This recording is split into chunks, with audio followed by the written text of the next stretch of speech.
আসসালামু আলাইকুম। আজকে আমি আপনাদের দেখাবো কিভাবে এবং খুব সহজে আমরা ওয়েবসাইট মাইগ্রেশন করতে পারি এক ডোমেইন থেকে আরেক ডোমেইনে। ঠিক আছে? আমরা কিভাবে এক ওয়েবসাইট থেকে এক ডোমেইন থেকে আরেক ডোমেইনে ওয়েবসাইট মাইগ্রেশন করতে পারি এবং খুব সহজে, সেটাই আমি আজকে আপনাদের দেখাবো। এটা আমার ক্লায়েন্ট প্রজেক্ট। তো আমি যেহেতু ক্লায়েন্টের কাজটা করতেছি সেই সময় ভিডিওটা মেক করতেছি।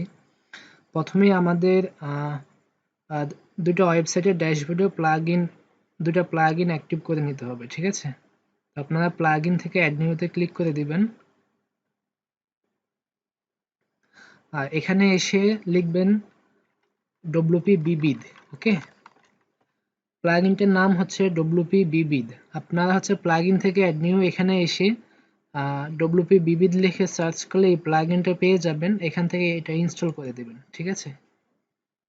আমি ক্লায়েন্টের এই ওয়েবসাইটে, ক্লায়েন্টের ওয়ার্ডপ্রেস ড্যাশবোর্ডে এখানে যে ওয়েবসাইট আছে এটাকে তার অন্য একটা সাব ডোমেনে নিয়ে যাব। ঠিক আছে? ক্লায়েন্টের রিকোয়ারমেন্ট ছিল এই তার মেইন ওয়েবসাইট অন্য একটা সাব ডোমেনে নিয়ে যেতে হবে। তো সেজন্য আপনারা মেইন ওয়েবসাইট এবং সাব ডোমেনের ড্যাশবোর্ডে গিয়ে আপনারা WPvivid প্লাগইনটি অ্যাক্টিভ করে দেবেন। ঠিক আছে?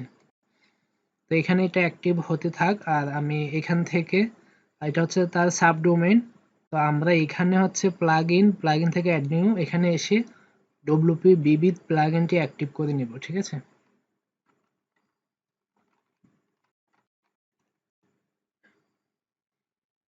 তো একইভাবে আপনারা এখানে এই প্লাগইনটি ইনস্টল করে নেবেন। ইনস্টল করা হলে অ্যাক্টিভ করে নেবেন।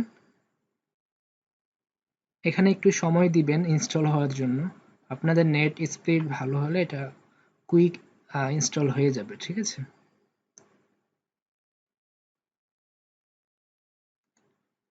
ওকে, এখানে অ্যাক্টিভ বাটনে ক্লিক করে প্লাগইনটা অ্যাক্টিভ করে নেবেন। ঠিক আছে? তো আমি আমার দুইটা ওয়ার্ডপ্রেস ড্যাশবোর্ডে প্লাগইনটি অ্যাক্টিভ করে নিলাম।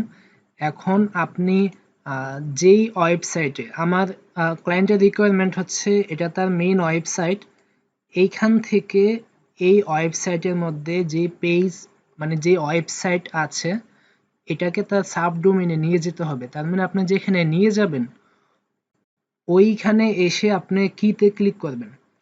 WPvivid প্লাগইনে এসে এখানে কি লেখা আছে আপনি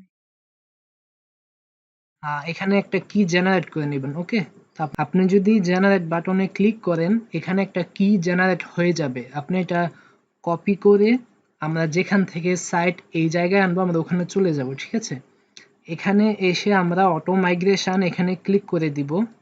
আসার পর আমরা এই জায়গাটায় কিটা পেস্ট করে এখানে সেভ বাটনে ক্লিক করে নেব। ঠিক আছে? তো এখানে ক্লিক করার পর আমরা হচ্ছে এখান থেকে প্রথম অপশনটা সিলেক্ট করব, ডাটাবেস প্লাস ফাইল। ঠিক আছে? এই অপশনটা সিলেক্ট করার পর আমরা হচ্ছে ক্লোন দেন ট্রান্সফার আমরা এখানে ক্লিক করে দিব।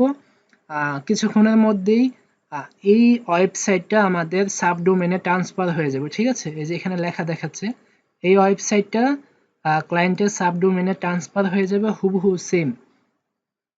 তো আমাদের এখানে একটু অপেক্ষা করা লাগবে। আপনাদের নেট স্পিড ভালো হলে বেশি সময় নেবে না। 1 থেকে 2 মিনিটের মধ্যে আপনারা হচ্ছে আপনাদের ওয়েবসাইট এক ডোমেন থেকে অন্য ডোমেন অথবা মেইন ওয়েবসাইট থেকে সাব ডোমেন অথবা সাব ডোমেন থেকে মেইন ওয়েবসাইটে মাইগ্রেশন করে নিতে পারবেন। ঠিক আছে? তো এখানে একটু সময় দিবেন এটা ট্রান্সফার হওয়ার জন্য। তো আপনারা এখানে কিছুক্ষণ অপেক্ষা করার পর যখন ওয়েবসাইটটি মাইগ্রেশন হয়ে যাবে তখন এরকম একটা নোটিফিকেশন পাবেন। তো আপনারা এখানে এসে জাস্ট ওকে বাটনে ক্লিক করে দেবেন। ঠিক আছে? ক্লিক করে দেওয়ার পর আমরা হচ্ছে যেখানে ওয়েবসাইটটি মাইগ্রেশন করেছি ওখানে এসে ব্যাকআপ অ্যান্ড রিস্টোর এখানে ক্লিক করব। এখানে ক্লিক করার পর আপনি ওয়েবসাইটটা একটু রিলোড দিয়ে নেবেন। ঠিক আছে?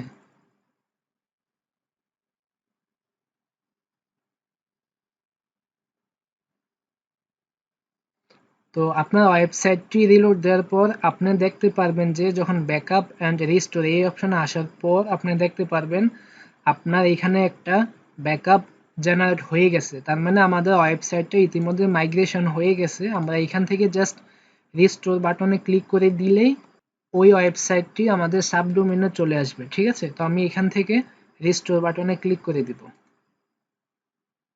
তো এখানে এসে আপনাকে রিস্টোর বাটনে ক্লিক করে দিতে হবে। তারপর এখানে আমাদের একটু অপেক্ষা করা লাগবে, কিছুক্ষণের মধ্যে ওয়েবসাইটটি এখানে মাইগ্রেশন হয়ে যাবে। ঠিক আছে, তো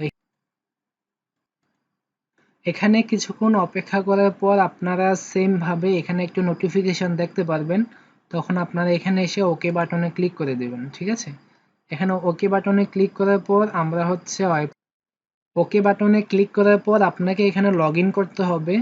তো মনে রাখবেন আপনি যেখানে ওয়েবসাইটটা মাইগ্রেশন করবেন ওইখানে লগ ইন দিয়ে যখন লগ ইন হবেন আপনাকে লগ ইন হতে দিবে না। তো আপনাকে হচ্ছে আপনি যে ওয়েবসাইট থেকে ওয়েবসাইটটা মাইগ্রেশন করেছেন এই ওয়েবসাইটের যে লগ ইন অ্যাক্সেস, এই লগ ইন অ্যাক্সেস দিয়ে এখানে লগ ইন হওয়া লাগবে। ঠিক আছে, তো আমি ক্লায়েন্টের লগ ইন অ্যাক্সেস দিয়ে এখানে লগ ইন হয়ে নিচ্ছি।